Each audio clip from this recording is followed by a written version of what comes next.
Hi, and welcome to this introductory video on songwriting. My name is Dave Stark. I am a singer-songwriter based in South Africa, and I've just put some ideas together as an introduction to people who've never written a song before, or perhaps some songwriters who'd like to approach songwriting with a different viewpoint, or just some insight into how my process works. I hope you enjoy. A lot of us are stuck at home at the moment due to the coronavirus outbreak, and maybe it's time for you to try and write a song. I am a teacher by training and a musician by profession. So I have taught writing and poetry at high school level and primary school level before, and I've written a lot of my own music. I have 2 albums which I'll talk about later.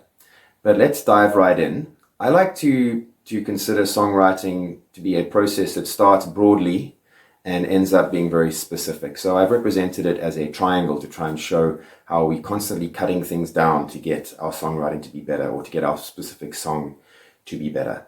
So the first thing really is that you need to write a song about a story.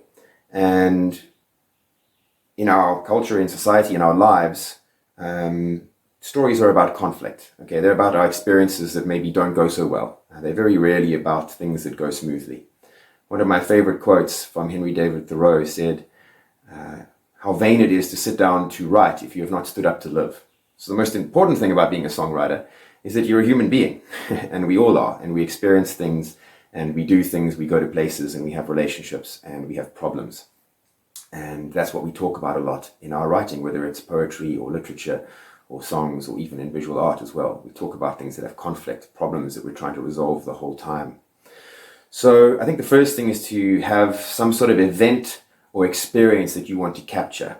Okay, once you've decided on that, then I suggest you do what's called free writing, which is to sit down with a blank piece of paper and a pen and to write, and to really just pour that whole experience out onto the page without worrying about your spelling or your grammar, your structure. Don't think about rhyme, don't think about verses or choruses. You're just really writing down whatever comes into your head. So close your eyes and imagine this event or this experience that you had, and try and think about it in terms of mental imagery. What can you see around you? And write about that.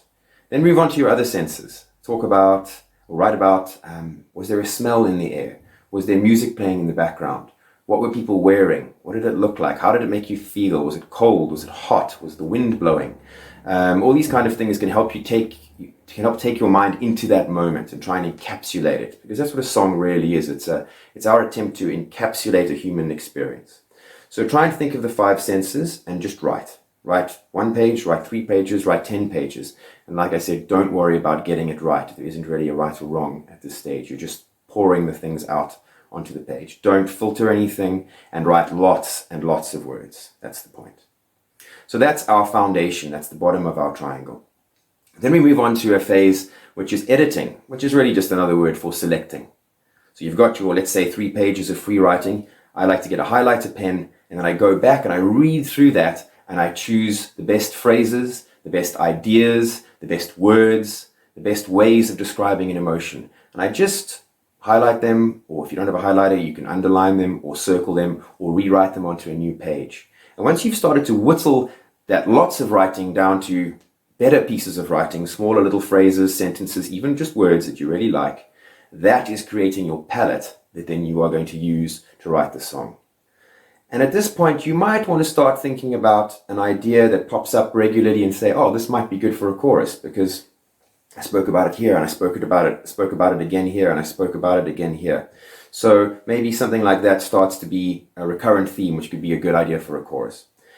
Also at this point, but not with too much seriousness, but just keep it in your mind, you might want to start thinking about the chronology of the song. Remember, we are trying to tell a story for the most part. So how did the events happen? Just start putting these sentences maybe in some sort of order, some sort of skeleton spine that you can use to attach things to later on. So second section, the second level was editing or structuring or selecting. Okay, and it's basic structuring at that level. The third level is a much more specific type of structuring, and that is going to be your rhythmic structure. Now you're going to need to decide for your song how many syllables you're going to have in a line, and how many lines you're going to have in a verse, and how many lines you're going to have in a chorus and or bridge. So a syllable, in case you don't know, is just the sound parts of a word, like aeroplane. Aeroplane has 3 sound parts or 3 syllables. We say that it's a trisyllabic word. Whereas pilot is a bisyllabic word, pilot, okay? It's got just 2 sounds. So you want to start counting out the syllables in a song and try and make them sort of vaguely uniform in your verses and in your choruses. So I'm going to look at a really basic song that many of us might know called Amazing Grace. Okay, let's count out the syllables. Amazing grace, how sweet the sound is 8. That saved a wretch like me is 6. So we have a line of 8 syllables and a line of 6. And in Amazing Grace, the song, that is carried on through every verse. Because when we create a structure, we then want to follow that structure through the rest of the song. I once was lost, but now am found. Was blind, but now I see. So again, it's 8 and 6. So that becomes our structure for the verse, and we use it over and over again. Now yours can be anything. You could have 12 syllables a line, or 4, or 8. It doesn't matter, but set up your pattern and then stick to the pattern. And do this before you worry about rhyming. We're going to talk about rhyming in a moment. But the first thing is to think about syllables. Okay. Once you've thought about syllables, you might want to think about phrasing. Phrasing is just a way of saying how do we say the words that we want to say? How do we say the sounds or the syllables that we want to say? So in this case, you might say, okay, I want to have 8 syllables per line. Da da da da da da da da. Okay, that's very military and very basic. Da da da da da da da da. You might want to go da da da da da da da da da. Okay, so the phrasing is really how we structure those words, and this ties in again with syllables because sometimes you want to say this one particular sentence, and you just don't have enough syllables. Like you want 8, but you've only got 7. And fortunately, in English and in many languages, in all languages, I suppose, what we can do is we can extend some of the vowel sounds on words. So, for example, if we look at the word anyway, anyway is 3, okay? Anyway, but I could make it 4. Anyway, da da da da, and I've got 4 sound parts or 4 syllables, even though it is a 3-syllable word. So phrasing is about how you actually are going to sing the word or the sentence, whatever, how you're going to break out in musical form how that works. And it's going to help you to start structuring melody as well, which can be a really useful thing.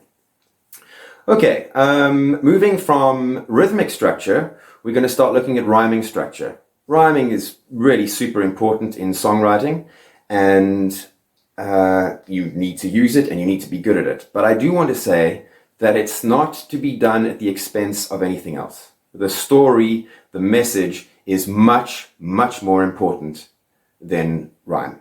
Rhyme must always come second, okay? The rhyming word must fit into the story. The story must not fit into the rhyme. And this is a trap that a lot of people fall into. They just get trapped into, oh, I must rhyme, and they just choose a word that rhymes. You can, for example, get rhyming dictionaries that will do this for you. But I really don't think that they should be your first port of call. This is for desperate measures. Otherwise, you're going to start choosing words just because they rhyme, and you should never, ever do that. It should be really important that the word belongs there in terms of the concept and the meaning of the song. It must rhyme as well, but it must not start with the rhyme. And yeah, that's probably my biggest message about rhyme. We're telling a story, okay, and we want it to flow. And rhyme helps us in language to remember things. You're much more likely to remember a rhyming line than just a bunch of sentences together, which is why you can remember songs easier than you can remember the words that are in your textbook studying for exams and things like that. So rhyme helps, and it's musical, and it's good, and it's important. You could rhyme every line of a song. You could rhyme every second line of a song. You could rhyme just the last line of every verse if you want. There aren't rules as such, they're just guidelines. Do what you think is right. There are end word rhymes and there are things called internal rhymes. Like in Leonard Cohen's Hallelujah, he goes, I heard there was a secret chord that David played and it pleased the Lord, but you don't really care for music, do you? It goes like this, the fourth, the fifth, the minor turn, the major lift. Okay, that's an internal rhyme. He starts doubling up the speed in which he's rhyming, which is a useful device. So play around with things like that. And if you want to look into someone who just uses writing and rhyme really well, Leonard Cohen is a great writer to start with. Musically, his use of rhyme is fantastic. But the rhyming is up to you, okay? But once you set a pattern, try and keep to it. So if you're going to rhyme every second line, then for the song, in the verses, then you rhyme every second line and you stick to that pattern because you chose it. Okay, next level up, we have arrangement. Arrangement is really the way that we are going to present the song when we sing it. So it's going to be verse, verse, chorus, verse, chorus, or intro, verse, chorus, verse, chorus. So there are these different terms that break up the parts of the song. The verse is where we tell the story, kind of flows chronologically. There'll be verse 1, verse 2, verse 3, and we get more and more information as we go through the verses. The chorus is an idea that we want to really push home, repetitively. We want it to stay in the listener's head. Often that's got the hook of the song in it, so it's quite repetitive. The bridge is often a chance for us to take a musical break, so to just step back a little bit. Something different happens so that the structure doesn't become monotony, monotony, monotony. The bridge is an opportunity to do something a little bit different and then come back to the original idea. It just gives us a break. I have a bit of a trick for that with songwriting. For those of you who write playing guitar, if you've chosen a key, for example, the key of G, and you're writing and your chords are G, E minor, A minor, C, and D, those are the really obvious ones. When I come to the bridge, what I do is I'll move from a major chord to a minor chord, just to change it up. And I will often start with the most neglected chord in the key. So if I've been using G and E minor and D a lot, then I might use an A minor or a C, because it just stands out a little bit and takes you on a different journey. And then you go for the outro and close the song off. So arrangement is really just about structuring the parts that you've already written. So you do this at the end of the writing process.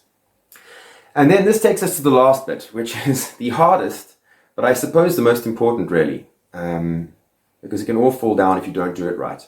And that isn't really a process, it's a mindset. And I call it effortlessness, okay? You have to do all of these things I've spoken about, all these levels of the triangle. But by the end, you need to look like you did this all naturally without trying too hard, okay? So you've got to think about structure and rhyme and ideas and senses and concept and syllables and rhythm and arrangement. But you've got to look like you didn't do it on purpose. You've got to look like it just happened. And that comes from experience, it comes from confidence, and it comes from the discipline of writing all the time. Yes, we're all going to labor songs. We're going to spend hours, months, years sometimes writing a song, and that's okay. But we don't want it to look like it. We want it to look like we just unleashed this beautiful human moment without trying too hard, without being contrived, without making it seem too forced. And that's really such a hard thing. I like to use the analogy of a ballet dancer. If you watch a ballerina, she moves across the stage on point, which means on her toes, and makes it look just effortless and light and natural. But it's almost humanly impossible. And I certainly couldn't do it. I could move across the stage. If you told me to move from the left-hand side to the right-hand side, I can do it. I can do the movement. But can I make it look effortless? Can I make it look unforced? Can I make it look natural? Well, no, I can't. But maybe with 20 years of ballet training, you can. And the same comes for songwriting. You want to get stuck in there and do this so often that it becomes natural. It doesn't become forced. It's not like you're going through these different levels the whole time. Okay, that's the end of my video. Thanks very much for listening. I hope you've gotten something out of it. I had an interesting time putting this together, actually. Thinking about these things in my own way, in a formalized way, and having to write them down was a really good experience for me. Please check out some of my music. I have 2 albums available, both on Spotify and all the other digital platforms. My first album was called Duende, which I released last year, and I've just released a new album called Shifting Boundaries. They are sort of traditional singer-songwriter albums, very guitar and vocals oriented, all about stories. There's some good examples of what I'm talking about in this video, how you structure a narrative, how you use words and rhyme. So please check those out, and please like my page, and you're welcome to give me some comments and feedback, and thanks very much for listening. Cheers.